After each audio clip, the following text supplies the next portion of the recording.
In this book, I collected articles, interviews that I've wrote in the course of a quarter century. They're very interdisciplinary, but there's one unifying theme that goes through all of it. That is property, or more precisely, private property, defined as the exclusive control of scarce resources, the origin of private property and its ethical and economic rationale and justification as the ultimate source of peace and prosperity. And on the other hand, the state defined as a territorial monopolist of ultimate decision-making and conflict arbitration, including all cases of conflict involving the state and its agents itself, and its origin and its role as the greatest danger to private property, as a prominent source of conflict, and the greatest enemy to peace and prosperity. And finally, the constitution of a private law society, defined as a society without a state or any monopolist whatsoever, whether legal or otherwise, and its unique function as the only conceivable guarantor of eternal peace and prosperity. But there's more to it than just this. There are reflections on social evolution and the causes of the so-called Neolithic revolution, the invention of agriculture, and of the Industrial Revolution. I'll come back to that in a second. On monarchy and on the decivilizing effects of democracy, on war, on centralization, on secession, on egalitarianism, on inequality, and on natural aristocracy, and on the inevitability and virtue of discrimination, and on migration and the perils of multiculturalism, much of which is extremely politically incorrect and has made me a persona non grata, not only among mainstream intellectuals, but also, and in particular, among many so-called left big government or bleeding heart libertarians. Some of the pieces that I assembled in this volume are dealing with purely theoretical, value-free, philosophical or economic problems. Others deal with normative issues, and still others are concerned with matters of politics and political strategy. Some of the pieces are very long and intellectually demanding, and others are short and easy.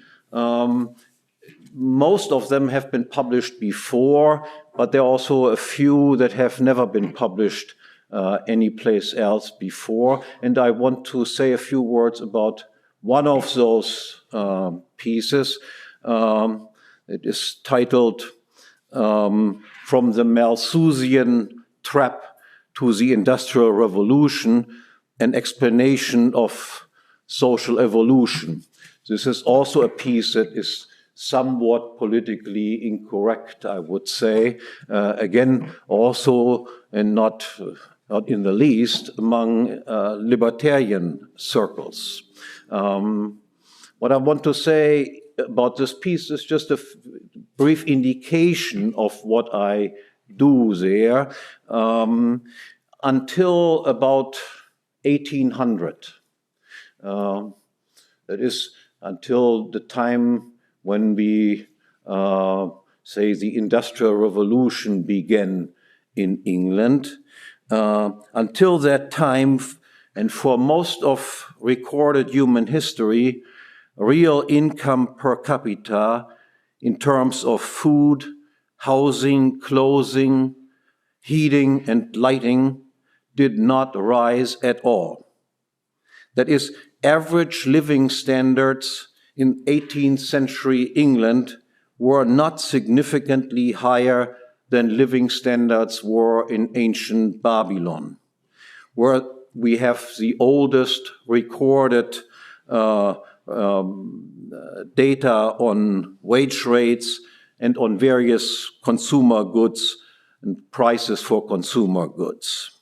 So we can also say that until about 1800, there existed little difference in the economics or in the economies of humans and non-human animals, because for animals and also for plants, it is always and invariably true that an increase in their number will encroach upon the available means of subsistence and eventually lead to overpopulation, that is, to supernumerary specimens, as Mises called them, which must be weeded out due to a lack of sustenance.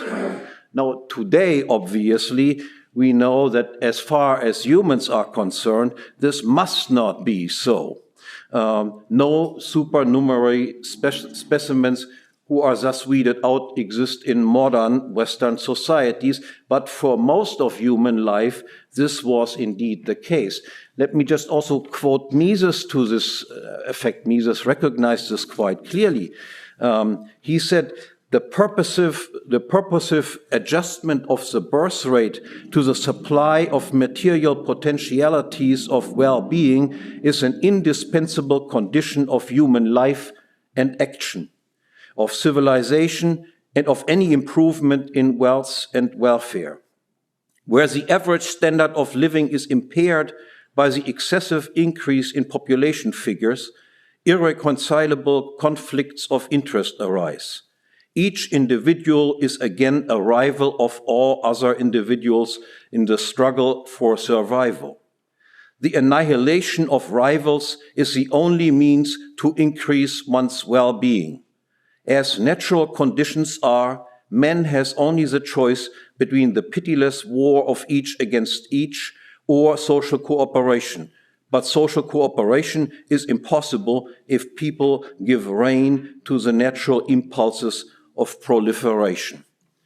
The question then that I address in this rather lengthy essay is, what did get us out of this Malthusian trap which characterized most of human history? And the answer that is frequently given, the standard answer, also among libertarians, is there must have been some institutional change that occurred around 1800. And what is typically pointed out is there must have been a better protection of private property rights that somehow occurred at that time. But no such change can be found in history. That is simply not true. Private property rights were also well protected hundreds of years before, and still we did not get out of the Malthusian trap. It is true that the protection of private property rights is a necessary condition for getting out of this trap, but it is certainly not sufficient. Now, what I hypothesize in accordance with some other sources, I should mention in particular Michael Hart's book on understanding human history, and also a book by Gregory Clark, Farewell to Arms, is the variable of human intelligence. During the Malthusian age, what we can observe is that those people who are economically successful and do survive are by and large the brighter people, and the brighter people have a larger number of offspring. And this is in particular true in northern regions on the globe, because northern regions represent a more challenging environment, and higher intelligence is, so to speak, something that is especially advantageous to have in more challenging environments. And it takes a long time in order to breed a more intelligent population that then makes it possible to make enough technological innovations to allow not only growth of the population, but at the same time also an increase in per capita income of this growing population. And this breeding of a more highly intelligent population, especially in the north with the gradient going to the south, is responsible for the Industrial Revolution that broke out around 1800. No institutional changes are responsible for this, but the gradual development of a more intelligent population due to the fact that the more intelligent people breed a larger number of offspring and thereby gradually increase the average intelligence of the population. And I also point out that there is, of course, then also the possibility that this development can be reversed. It can be reversed if it happens that the less intelligent people do breed larger numbers of people, and the more intelligent people breed less and less. And that is a danger you all know already. Thank you very much.